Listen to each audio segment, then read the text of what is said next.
রাতের অন্ধকার ভেদ করে আকাশ থেকে দেয়া আসা বিশাল জ্বলন্ত আলোর গোলা। প্রথম দেখায় উল্কাকিত পিণ্ড মনে হলেও এটি আসলে শহীদ খামেনির রেখে যাওয়া ব্যালিস্টিক মিসাইল। মুহূর্তে সেই মিসাইল আগুন বৃষ্টির মতো নেমে আসছে ইসরায়েলের মাটিতে। ইসরায়েলের আকাশ তার নেতানিয়াহু নিয়ন্ত্রণের মালিকানা যেন শহীদ আয়াতুল্লাহ খামেনি। আঘাতের একের পর এক বিস্ফোরণ কেঁপে উঠছে গুরুত্বপূর্ণ শহর ও সামরিক স্থাপনা। ধোঁয়া, আগুন আর আতঙ্কে অচল জনজীবন। ঠিক কতটা ক্ষয়ক্ষতি এবং কি প্রাণহানি তা স্পষ্ট নয়। জানা যাচ্ছে ইসরায়েলে ক্ষয়ক্ষতির খবর প্রকাশেও জারি করেছে কড়াকড়ি, কিন্তু ইসরায়েলে মিসাইলের সামনে ভেঙে পড়েছে সব বাধার দেওয়াল। লক্ষ্যবস্তু হয়েছে খুদ ইসরায়েলি প্রধানমন্ত্রী কার্যালয়ে। হতাহত ও সম্পাদনের প্রকৃত তথ্য আড়াল করেছে বেনিয়ামিন নেতানিয়াহু প্রশাসন। শুধু ইসরায়েলে আকাশে এখন আগুনের ঝলকানি নয়, এই আগুন দানাবলে মতো ছড়িয়ে পড়েছে মধ্যপ্রাচ্যে, যা আবহাওয়া ঝুঁকিতে নিঃশব্দ কুলিং স্পিড নির্ধারণ করে 75% বিদ্যুৎ সাশ্রয় করে। দফায় দফায় বিমান হামলায় জবাবে এবার সরাসরি ইসরায়েলি ভূখণ্ড লক্ষ্য করে ব্যালিস্টিক ক্ষেপণাস্ত্র ছুড়ছে ইরান।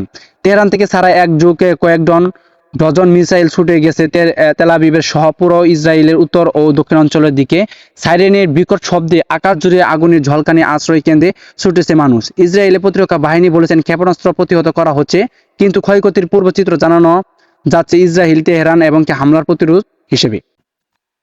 এই পাল্টা আঘাতে ইসরায়েলি সামরিক বাহিনীর দাবি, মঙ্গলবার তেহরান থেকে তেল আবিবের দিকে একযোগে ছোড়া হয়েছে কয়েক ডজন ক্ষেপণাস্ত্র।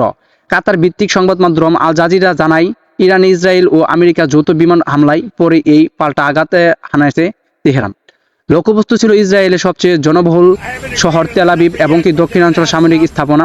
রুশ সংবাদ মাধ্যমে তাসের বরাতে জানা গেছে, ক্ষেপণাস্ত্রের লক্ষ্য ছিল তেল আবিব ছাড়াও দক্ষিণাঞ্চলের বীর সেবা ও আরশদুত অঞ্চলের। আকাশ জুড়ে ইন্টারসেপ্টর এবং ব্যালিস্টিক ক্ষেপণাস্ত্রের বিস্ফোরক। আতঙ্কে আশ্রয় ছুটেছেন বাসিন্দারা। ইরান থেকে ছোড়া ক্ষেপণাস্ত্র শনাক্ত এবং সেগুলো প্রতিহত করতে ব্যাপক চাপের মুখে ইসরায়েল গভর্নর আকাশ প্রতিরক্ষা ব্যবস্থা আয়রন ডোম।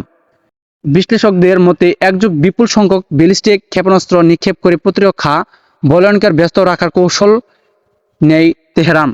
ফলে সবকিছু ক্ষেপণাস্ত্র প্রতিরক্ষা ভেদ করে লক্ষ্যবস্তু ভূমিকে আঘাত আনতে পারে এমন আশঙ্কা উড়িয়ে দিচ্ছে মধ্যপ্রাচ্যের সামরিক বিশ্লেষক।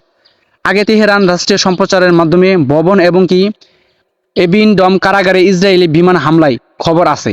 এটিকে সরাসরি অগ্রসর হিসেবে আখ্যা বা ধাত ভাঙ্গা জবাবের ঘোষণা দিয়েছে ইরান। সেই ঘোষণা বাস্তবায়ন রূপে এই ক্ষেপণাস্ত্র হামলা।